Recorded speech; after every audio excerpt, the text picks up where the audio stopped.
नमस्कार। दैनिक सवेरा हरियाणा देखना शुरू कर चुके हैं आप। आपके साथ मैं हूं रोहित उत्तम। देश की निगाहें इस वक्त दिल्ली और हरियाणा पर हैं। वजह है कि बढ़ता प्रदूषण। दिल्ली के हालात खराब हो गए हैं और हरियाणा के भी हालात खराब हो ही चुके हैं। देखिए, लगातार हरियाणा में जो प्रदूषण चरम सीमा पर पहुंचा है, जिस वजह से लोगों को खासी दिक्कत का भी सामना करना पड़ रहा है। लेकिन इन सभी सवालों के बीच सबसे बड़ा और अहम सवाल ये है कि आखिर हरियाणा में बढ़ता प्रदूषण, इसका जिम्मेवार कौन है? सरकार या फिर आम लोग या फिर किसान?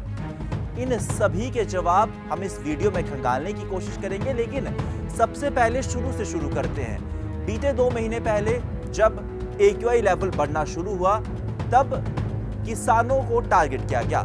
पहले ये खबरें सामने आई कि किसान पराली जला रहे हैं, जिस वजह से हरियाणा का प्रदूषण काफी ज्यादा खराब हो चुका है। दिल्ली ने भी पंजाब और हरियाणा को आड़े हाथों लिया।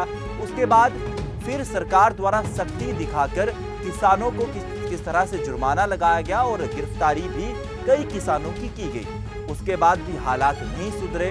फिर उसके बाद ये सरकार द्वारा एक और नया दिशा निर्देश दिया गया कि अब डबल जुर्माना लगाया जाएगा।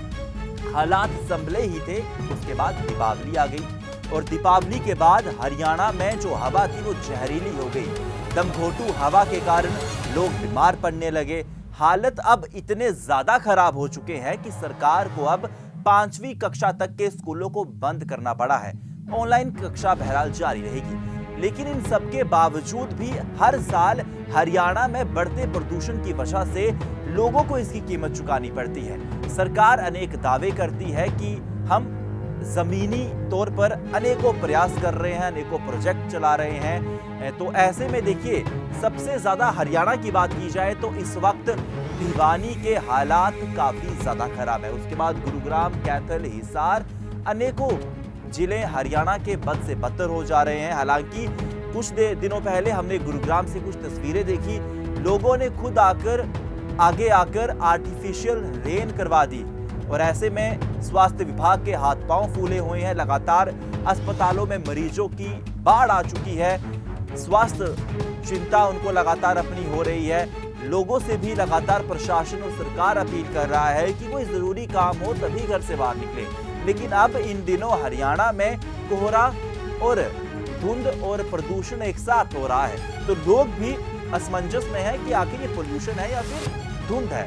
देखिए, ऐसे में लगातार सरकार भी लोगों से यही अपील कर रहा है कि आप इन दिनों सावधानी बरतें, क्योंकि इन दिनों अनेकों ऐसे मामले सामने आ रहे हैं जिस वजह से प्रदूषण की वजह से लोग काफी ज्यादा सीरियस और क्रिटिकल कंडीशन में भी चले जा रहे हैं। इसी को लेकर अब किस तरह से हाल ही में हरियाणा सरकार ने 5वीं कक्षा तक के स्कूलों को बंद कर दिया गया है। ऑनलाइन कक्षाएं जारी रहेंगी। लेकिन अब ऐसे में लगातार पेरेंट्स भी काफी ज्यादा चिंतित हैं और जो लोग ऑफिस वर्कर्स हैं, जिन्होंने घर से रोजाना काम पे जाना है, उनको भी अपनी हेल्थ के लिए काफी ज्यादा नुकसान भी उठाना पड़ रहा है। आप ये सोचिए, जिस शहर का AQI लेवल 400 से पार हो चुका है, जानकार ये भी बताते हैं कि ऐसे में 16 से 18 सिगरेट पीना, जितना ये AQI लेवल दर्ज किया जाता है, तो अपने आप में ही हर बार जब जैसे ही सर्दी शुरू होती है, प्रदूषण चरम सीमा पर पहुंच जाता है। ऐसे में विपक्ष लगातार हमलावर हो रहा है कि सरकार प्रदूषण को रोकने के लिए कुछ कर नहीं रही है। लेकिन किसानों पर भी गौर किया जाए। किसान कह रहे हैं कि हम पराली जलाने के लिए मजबूर हैं। लेकिन अब इन सभी के बावजूद सरकार को कदम उठाने चाहिए ताकि किसानों को भी इफेक्ट ना हो और लोग भी इससे प्रभावित ना हो। आप सभी का जाते जाते मेरा आपसे एक सवाल है कि आप हरियाणा में बढ़ते प्रदूषण को लेकर किसे जिम्मेदार ठहराते हैं? कमेंट सेक्शन में जरूर बताइएगा। ऐसी देश में तमाम महत्वपूर्ण खबरों के लिए देखते रहिए दैनिक सवेरा हरियाणा। खुश रहिए, ख्याल रखिए।